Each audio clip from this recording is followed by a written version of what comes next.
Well, hello there everyone, and welcome back to another video of the F1 2021 Driver Career Mode with Aston Martin, episode number 28 today for the Singapore Grand Prix Season 2, round number 12. If you missed the previous episode uploaded yesterday at Monza, I recommend go and check that out before seeing this one, especially the ending, because of course we had an email from Opner Schaffner basically telling us we're out of the team. At the end of the season, so we've actually been locked out of R&D. Now our departure has been confirmed. Where we will end up, I don't know, we'll have to wait and see. But there is some good news coming into this weekend. It's a fully bone dry weekend. That's a good news. The bad news is that Williams have almost caught us up. Ferrari have overtaken Red Bull, but McLaren have been the second fastest team, even though they're the fourth fastest team on paper. Alpine have dropped as well, so AlphaTauri starting to recover from their second last position, but both of those teams need to improve if they want to go out the grid. So move to qualifying then. Hopefully we're going to actually take part in qualifying, unlike in yesterday's video, of course, because I've remembered to put change the engine components over, but we've got enough anyway to take us to the end of the season. It's not like in my team when obviously it was NGH, which we've got more parts of that. In my team I've got one less energy store, which is actually means compared to some of the other parts, like the NGH and so on, I've got two less parts on that part.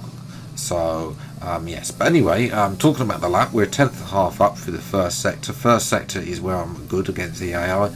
Middle sector, typical about this, dreadful, is what I can say. But we are a 10th and a half up on our previous best time, so I'm hoping we can improve. I don't mind racing at Singapore. I'm not fast around here, but you can always make up positions because the AI do get stuck in traffic. It's always a good track for racing action, even if I'm not that great at pace. Really, we're actually going faster than Schumacher, who's up in the 16th. We're down in P18 at the moment, which is not where we want to be. For qualifying though, I mean, especially also added the fact that I'm also getting used to they've made a slight change to low speed corners, so that's also added to the fact that it's a little bit less responsive through the low speed corners. I'm finding I'm a little bit slower through those compared to what I was before. But anyway, Lando Norris takes pole. See what I mean about there. But Ferrari have shown up. Leclerc third, Sainz in fourth, Hamilton only sixth. Gasly up in 8th place, even though his car is the fourth on the worst on the grid. Alonso as well, we know how good he is in qualifying. We're down in P15, so we've got a bit of work to do, but it's not that bad. We're only 8 tenths behind Vettel, so we'll see what we can do then. It's time for today's race, the Singapore Grand Prix.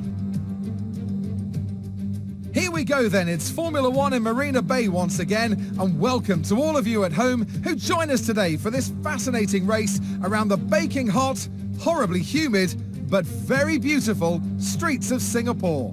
We're here at the Marina Bay Street Circuit today, located in the heart of Singapore. The circuit consists of 23 corners, 13 to the left and 10 to the right. It's a track that's incredibly technical, so don't expect to see the drivers taking too much at full throttle.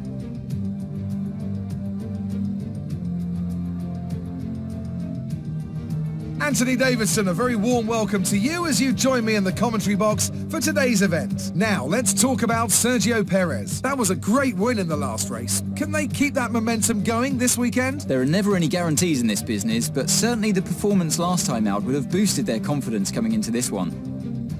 Before we begin, let's take a quick look at the grid lineup for today's race. Lando Norris will lead us away from pole position, and it's Valtteri Bottas that completes the front row. Moving on to the rest of the grid, we have Leclerc, Sainz, Sergio Perez, and Hamilton, Verstappen, Gasly, Ricciardo, and Sebastian Vettel, Fernando Alonso, Giovinazzi, George Russell, and Tsunoda.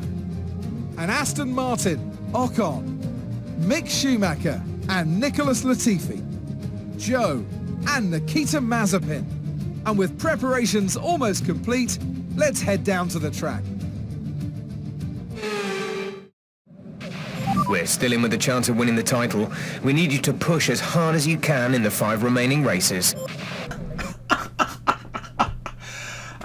Jeff has definitely been smoking something recently, especially the fact that he thought we had a heck of an impact at the previous episode at Monza. 5 red lights then, it's the alternative strategy out again.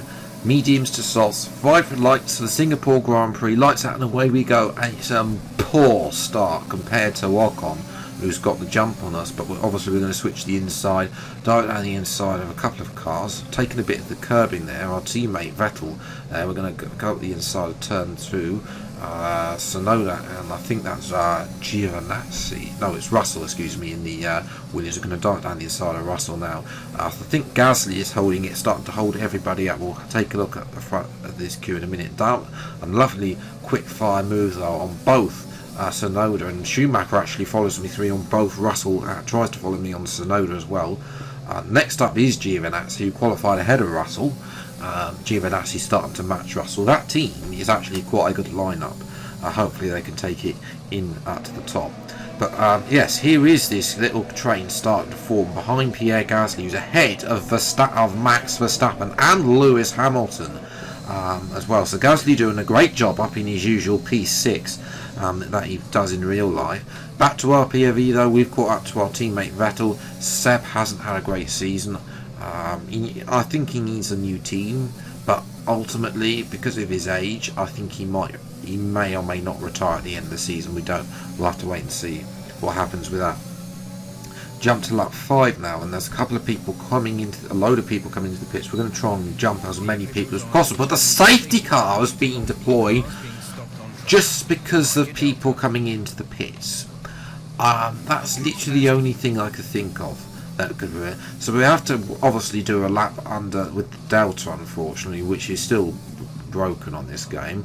But yes, we do a lap. We are coming in at the end of lap 6, because coming on to lap 7, because it will be it'll probably be only 1 lap longer on the softs racing time when the time the safety car comes in. 2.9 second stop could be better, but we're going to see where we come out. We're behind Sainz and Perez, so we have caught up to that slot in the intervening laps between the remaining lap, but we're still behind Gasly, Hamilton and Verstappen. We're going to jump Ricciardo though, but in the safety car, Aston Martin safety car has been deployed.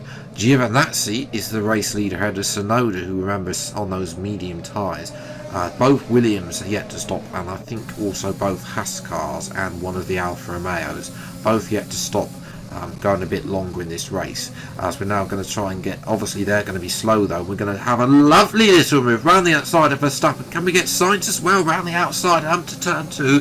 Well, at the inside to turn 3, dive down the inside, yes we can, up into P12. That's a lovely middle move.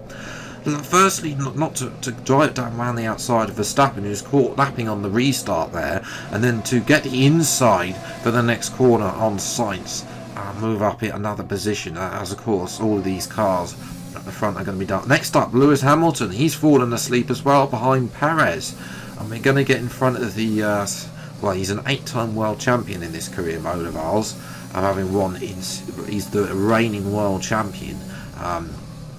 Right the inside of Hamilton, simple move. Can we have a look at Perez up at the hairpin as we go over the bridge here? Gasly is still in front of here, down the inside of Perez, and we're up into the points there. And in actual fact, Hamilton's going to follow us through on Perez as well. We'll get a replay of that little move that Hamilton performed on Perez. They're going to go side by side in the third DRS, but DRS of course not yet re-enabled yet after the safety car. Hamilton gets the traction down on the outside, which is a lovely little move as they're starting to go 3 wide. Bottas, Gasly, I think that's one of the it's a Ferrari of Leclerc who doing well, but Gasly attacking Bottas. Can we get in front of Gasly before these soft tyres start to go off? Bearing in mind we've done a couple of laps now on these soft tyres that compared, we're supposed to come in at the end of this lap.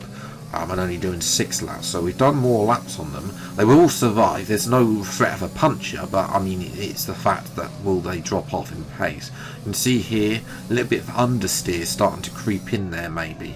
And this is Yuki Tsunoda, who pit onto softs, so fair play. They have changed a little bit the coding, Codemasters, not pit onto hards in this 25% race, but fortunately for Yuki, he's out of the race. Anyway, he's compromised anyway. Jumping into lap 11, we're right up the rear diffuser of Gasly, but unable to really make an overtake. Gasly's defending really well, and I'm really frustrating myself in the second half of this stint on this soft tyres, unable to get him. He's a lot faster than me in the final sector, but I'm able to close in the middle in the first sector, and you can jump to lap 14. The tyres have completely gone off the cliff now, and Gasly has just driven off, which is such a shame. We actually blocked off Hamilton there, and Perez gets in front of Hamilton, and Hamilton goes ultra defensive on Max Verstappen. That's going to allow Ricciardo to sweep around the outside. It's 3 wide almost, and Ricciardo is going to get the better line up to around the outside of turn 2, and Ricciardo is ahead of Hamilton. Perez is going to have a go at us on the final lap. We're just going to come home now for P5. Gasly's basically run away with P4 now. These tyres have really gone off there. You can see the rears 37%, not really able to make any time on these soft tyres compared to the fresher mediums, as we almost have a twitchy moment out the final corner. But in the end, it's a very good result compared to what we've done recently. This is the performance that I wanted to kickstart this season in the remaining 5 races, to show Mercedes that what we're capable of in these remaining 5 races for Aston Martin. As well, Vettel couldn't get points despite the fact qualifying inside the top 10. Leclerc only half a tenth of Norris. Will Ferrari be a main force to be reckoned with in season 3? We'll have to wait and see. McLaren have been there or thereabouts. Whether they improve or not, we'll have to wait and see. No surprise, those cars who stayed out longest suffered and went out the back. But yes, that's kick-start our championship. We've got a nice 30-point gap now to Gasly, who seems to be have a higher focus, whether he'll be on a move to another team in the in this between seasons 2 and 3. We'll have to wait and see. But can we catch Leclerc? I don't think so. Ferrari have made some big upgrades now, and they're ahead of us in the championship now by 4 points. So I don't think that we can catch. We're just going to solidify P8 and P5 respectively in the championships. Really, that's all we can do. Really, can McLaren catch Mercedes? It might be a little bit Great too work late. out there today. Let's have your thoughts. Your team must be ecstatic with how you're performing. Well, they are, but they're getting rid of me. How do you feel this season is going for you? Is the car competitive? No, we're going to criticise the team despite Otmar's email. He can't do anything to us anyway because they don't have the money to fire me before the end of the season. Great. Well, that's everything. So yes, we criticised the Sashi department because we haven't had a Sashi upgrade for longer. We haven't had an aero upgrade since about round 4, which was half a season of aero upgrades without an aero upgrade. But yes, it is a good result. P5. Japan is Japan USA. Those next 2 races in the next couple of weeks, coming in the next couple of weeks. I'm not entirely sure that might not be able to get a result there. Especially Japan. We've already seen the overheating tyres at a couple of the races already this season. Japan Sector 1 is notorious for overheating tyres. Sector 3 though, I'm always very good there. USA, I don't know. I mean, for Sector 1 I'm always horrific at, but then Sector 2 and Sector 3 I can sort of bring it back. Depending on how the car feels there, I can have a good weekend or I can have a dreadful weekend. Mexico and Brazil, I'm looking forward to rounding off this season with a good, promising series result, especially after the disappointing race we had at Brazil in season 1. So, but yes, if you have then enjoyed this video, then leave a like, subscribe to the channel, and you see plenty more episodes of the F1 2021 Drive for Career Mode as and when they come out. Until the next video, then, I'll see you next time. Take care, enjoy your day, and goodbye.